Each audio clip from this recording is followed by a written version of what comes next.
Amnesty International's research has found sufficient basis to conclude that Israel has committed and is continuing to commit genocide against Palestinians in the occupied Gaza Strip. The organization sent in a landmark new report published today. Uh, Welcome to the Daily Objective. Joining me today is Alex. We've talked about Amnesty International before. We've talked about them uh, whenever they speak out against, I guess, Israel's genocide. We'll we'll talk a little bit about the report. We'll talk a little bit about the video they published afterwards, where they summarized a little bit from the report. I mean, the report itself is like 300 pages. Mental gymnastics takes a long time, so you have to spread it out. Uh, but yeah, maybe I'll just start with, for those who don't know who Amnesty International is, I'll just read what they put as description of themselves in the report. And I think it is revealing in few aspects. But at the start, they say, Amnesty International is a movement of 10 million people which mobilizes the humanity in everyone and campaigns for change so we can all enjoy our human rights. Our vision is of a world where those in power keep their promises, respect international law, and are held to account. We are independent of any government, political ideology, economic interest, or religion, and are funded mainly by our membership and individual donations. We believe that acting in solidarity and compassion with people everywhere can change our societies for the better. And, in some aspect, you could say, well, that sounds pretty nice. But whenever I see this idea of independent of political ideology or independent of things like this, I always hear independent of value judgments, independent of being saying who is the good guy, who is the bad guy, independent of. I was actually thinking about it earlier today, and Ayn Rand called it out for what it is, or had a name for it. It's a cult of moral grayness. This idea that I don't care. I okay, I'll give it to you, Alex, in a second. But I've seen this in one of the streamers on Twitch. He's like a not political guy, but he had this exact like cult of moral grayness. Like someone asked him about Gaza, and he's like, "Oh, I'm not gonna profit of commenting on this war. War is bad. People dying is bad." And it's this like holier than thou view of like war is bad. We shouldn't have war. Like, yeah, duh. But like justice is important. It's important that good people win, that good people are able to defend themselves. And when you look at Gaza conflict and you come up with, well, I want to be neutral. I just don't want people to die. I mean, Alex, what do you think about this idea of neutrality, this idea of we are independent of political ideology? Yeah, well, yeah, I mean, why have war when you could just have love, lovely love? I mean, maybe we should let Hamas know that love is possible and love is all you need and love finds a way. And any of that would be maybe good because it's been a real, I would say, it's been a real waste of effort, a real waste of time and money fighting a war if we could just, love Hamas into putting down their weapons and giving us back the hostages, I think we should try that. Yeah, so yeah, well, with Amnesty International, it's been a 24-year crusade against Israel, stemming back to the Durban conference in the year 2000 when it was decided that all of the human rights organizations would band together and use their, money and influence as a way to delegitimize Israel. So Amnesty International actually didn't used to be like that. It was actually, I think its founder was a very, pro Israel, type of person. In fact, I'm not even asking Amnesty International to be pro Israel. I really don't mind, be whatever you want, but why be pro Hamas? It's quite clear to them that any Israeli defense is a genocide. Yeah, I mean, so on the thumbnail we say redefining genocide, and you might also hear some people talking about how they're redefining genocide. So as I've said, it's a 300-page report, and you have to go to about page 101 when they sort of start. Uh, if you just read through it, it's sort of hard to exactly understand. Yeah, I had to go through it several times to sort of like really grasp it. And I could read out the whole thing, but it's pretty long and it's hard. But basically, the case they are making is that, in the past, when it came to the ICJ, when it comes to determining a genocide, they are basically saying that there needs to be like it's not something that you could just say, well, 50-50, it was a genocide. There has to, with something like genocide, there has to be a clear intent. There can be no, like, when a nation is committing genocide, there is no way you can, like, have doubt. Like, with what Hitler did during the Second World War, with everything that was done, or with something like Holodomor, it's not like, maybe it's kind of weird. No, there were concentration camps set up. There were specific people put in those concentration camps. There was a specific rhetoric before that about those people. It is all that, and basically what they are trying to do with it, what the Amnesty International is trying to do, is basically something like, well, maybe judge it case by case. Like, we don't have to be, jurisprudence is the concept they've used a lot. Like, let's sort of judge it sort of holistically. Let's just sort of like judge it like this, like, yeah, even their for them, even the ICJ standard is like too much. That the court that actually put forward or basically accepted South Africa's claim against Israel and is sort of like moving it forward, that was too much for them. Um, Mhm. Well, the thing is that it's a little bit like, right, the Amnesty have taken a position, right, that a criminal lawyer, I think, would take. And that would be kind of like, you just robbed a bank, right? You just been arrested. And then you go to your lawyer and you say, I don't care. I committed the crime, but I need you to just argue this point on the basis that I didn't. Okay. It doesn't matter what the evidence is. I need you to just go with that, right? That's what they decided to do. So they've decided that they declared Israel to be guilty of genocide, and it really doesn't matter what the reality is in Gaza. They do this entire thing where they kind of, will choose a little bit of evidence, not tell it all. They said the presence of Hamas fighters near or within a densely populated area does not absolve Israel from its obligations to take all feasible precautions. Okay, so they say that, right? But then they later on they say if that Israel's evacuation of civilians to protect them from fighting is proof of a genocidal intent.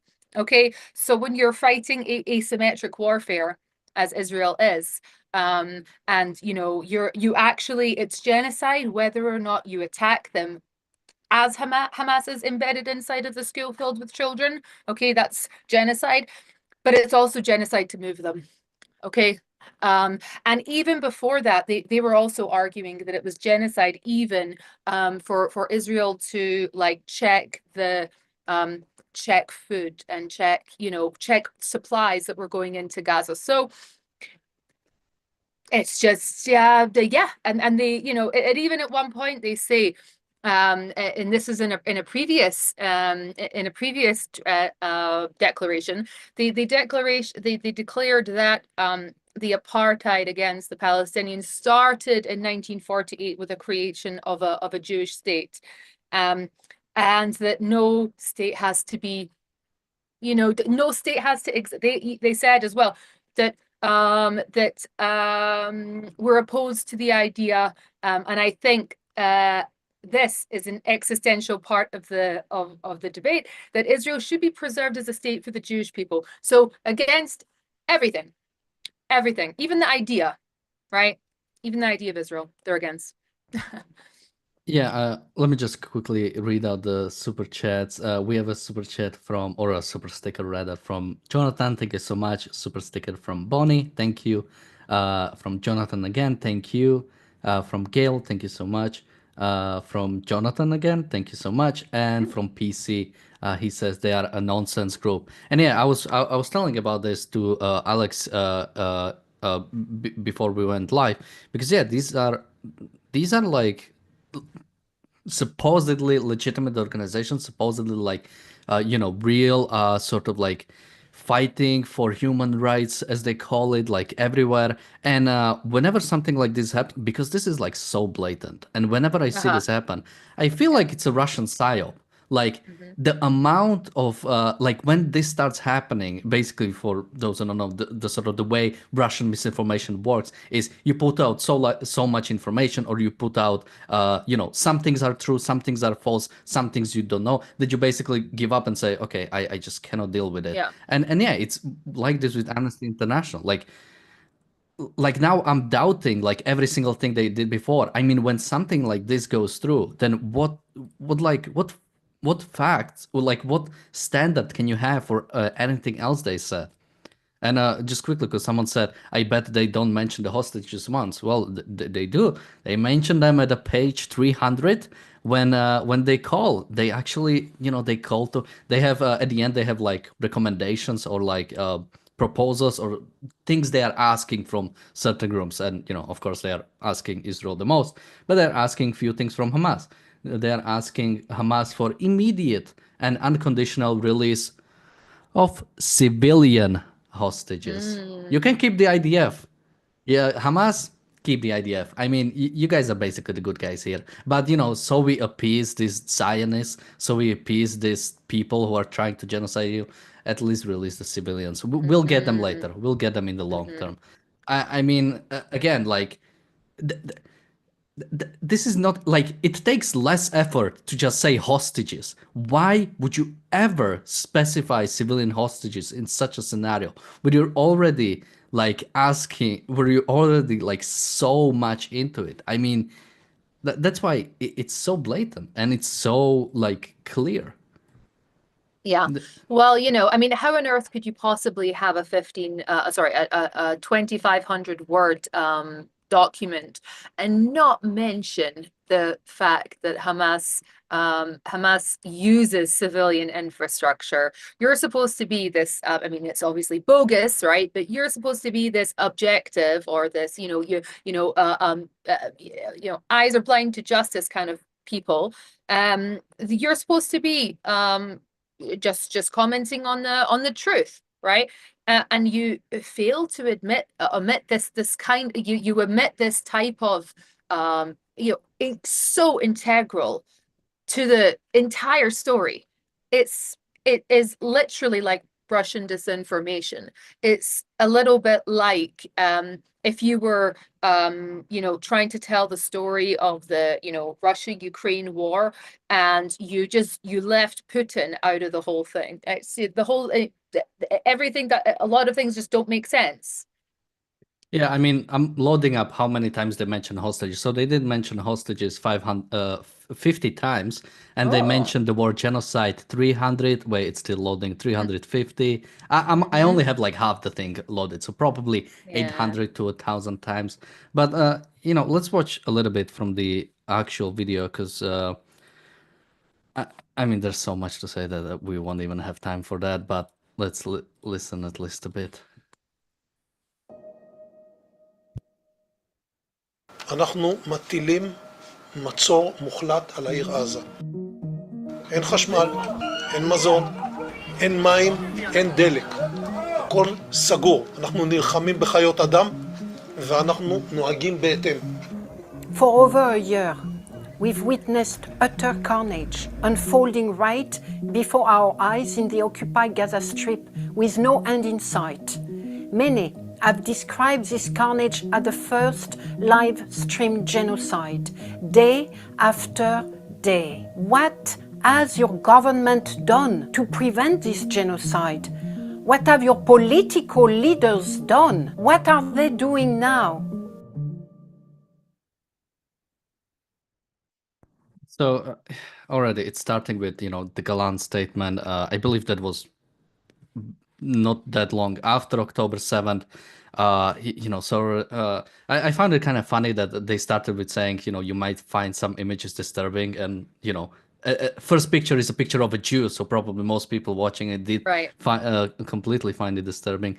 But again, what he said was like absolutely right. This is war, and they never mention about it. Even later in this video, they say, "Oh, Israel's offensive into Gaza."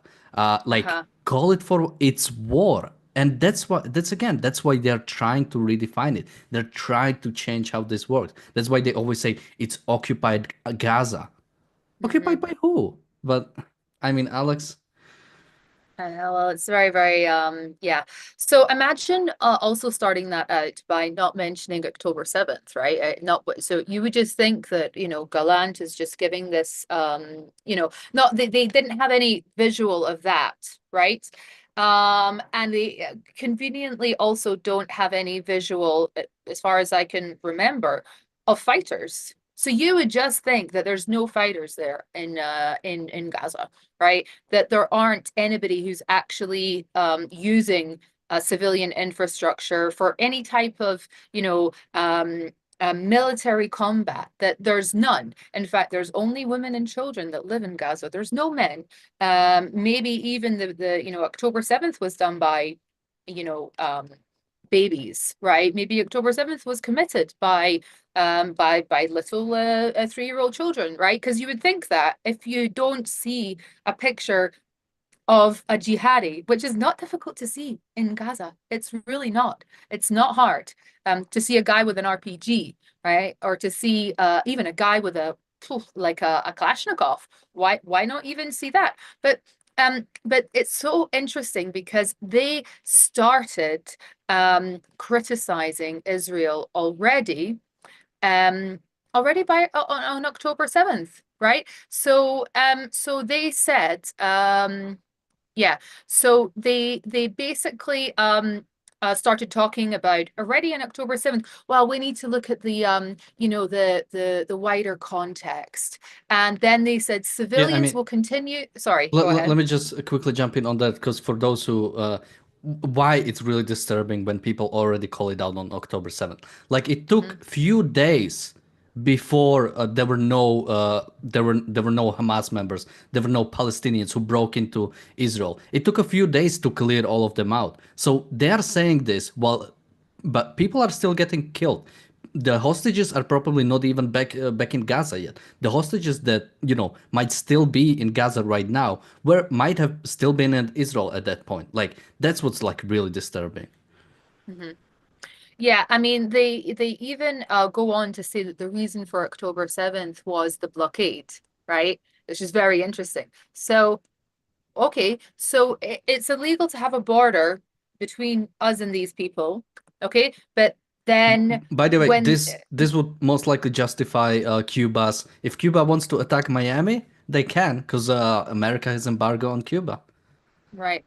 Well, it's even not what America is doing to Cuba is like 5 billion times worse, because I don't think that they're delivering truck fills of aid to Cuba every single day, to feed literally everybody in the area. So it's like, wow.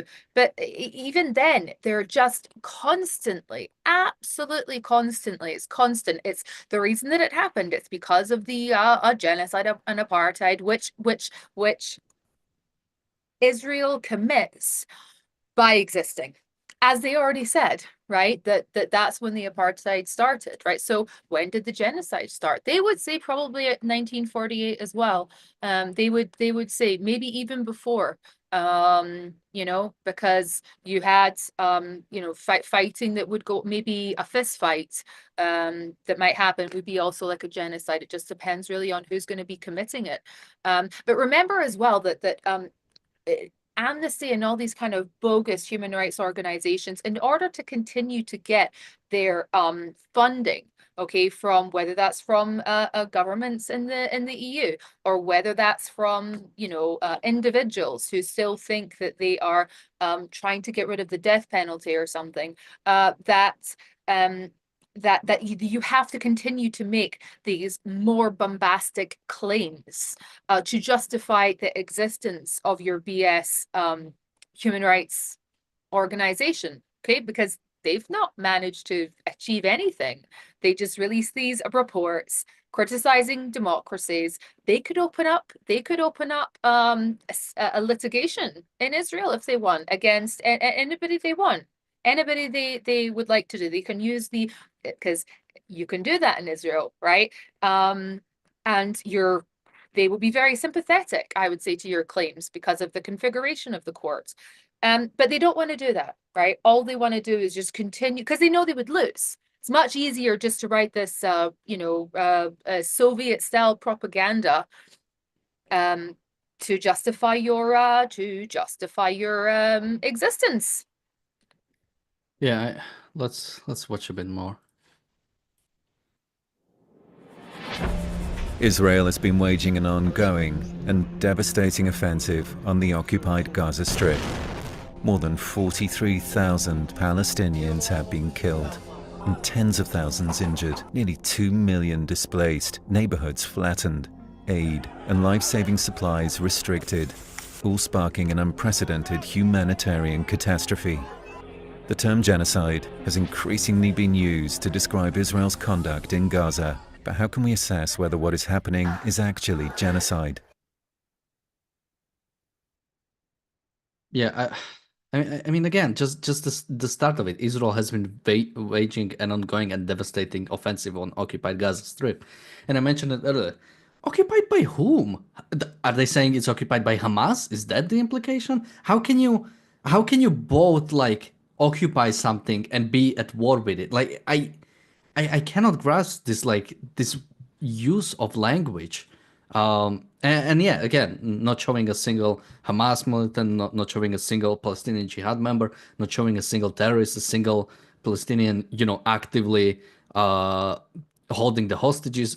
Well, definitely no mention of the hostages. It's just a state of nature. They're basically living under anarchy, and Israel is trying to conquer it or something. I mean, Yeah. Because Gaza is really a place that you would want to conquer. It's truly a place that, no matter how much, we cannot literally get rid of it. Egypt wouldn't take it as a territory. Of course not, right? They took the Sinai, yeah, because there's no people there. There's no jihadis. No thanks. You can keep Gaza. They literally refuse to take it back. Then when you unilaterally disengage, okay, literally saying we don't want anything more to do with. Have fun, guys. Have fun. This is going to go great. So it's quite clear that the intention is not to come and conquer Gaza. It's quite the opposite, actually. It's trying to figure out who on earth. I mean, even that there's no appetite whatsoever to go and have when I say an appetite, I mean it's not something that makes anybody feel excited about to be going and having a long, military occupation in Gaza. It's not as if, right, like if it was Lebanon or something, right, then you can at least say, okay, fine, it's going to increase the territory and it's going to have more of a buffer zone and yada, yada, yada. Israel should be able to control this territory, should be able to at least stop people coming in. That's what kind of the goal would be. It just be, okay, we'll have a border. Please don't come in. Please leave us alone. Can't achieve that. So you have to actually come and you actually have to take control of the population. And why? Okay, why would aid be restricted in some capacity? Why would aid be restricted? What do they mean restricted? Do they mean that you can't bring RPGs in? Yeah, again, it's like there's aid is just a fact of nature that's coming in, Yeah. and Israel is just restricting it because of the genociders they are. I mean, again, Israel is the one like distributing the aid. Israel is the one who's actually bringing the aid, and that's a problem. It's like this is why it's so frustrating because even to even to debunk their points, I have to accept the premise that Israel should be providing the aid. Like we are so far apart that I just wanna, because we don't have much time, I wanna play the next part just so we can comment on it. The first treaty to explicitly define and criminalize genocide in international law was adopted by the United Nations in 1948 in response to the atrocities of World War II.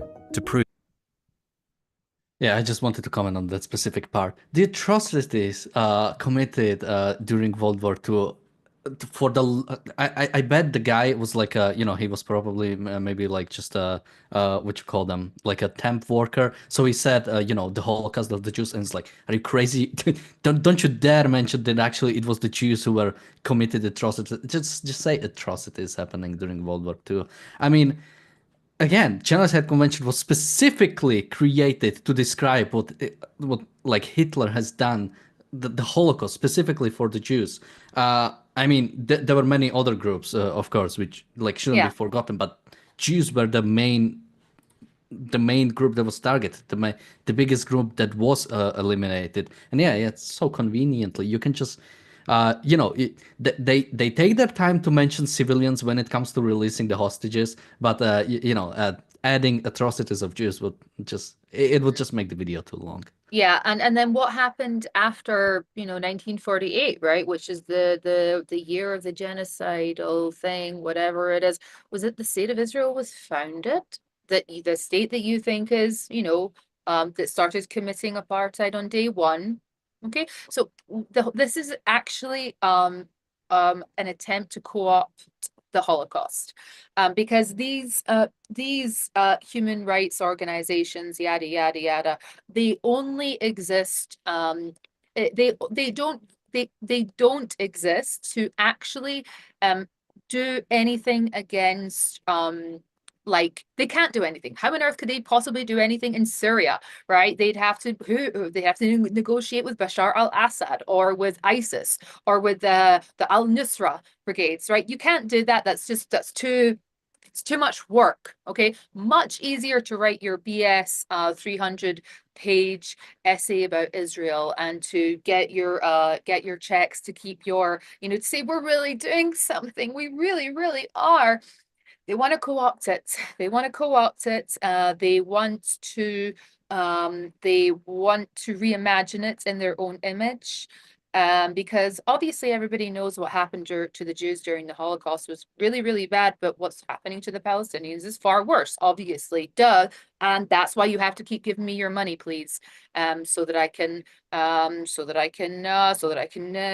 continue this campaign of disinformation.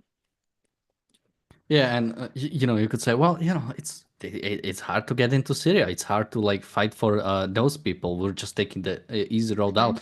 But even if your place is, well, we just want to target the support, the fact that European countries or America are supporting Israel. Well, why not target Russia? I mean, you could go. We are still trading with Russia in some examples. We are still like conducting some trade. How about targeting them?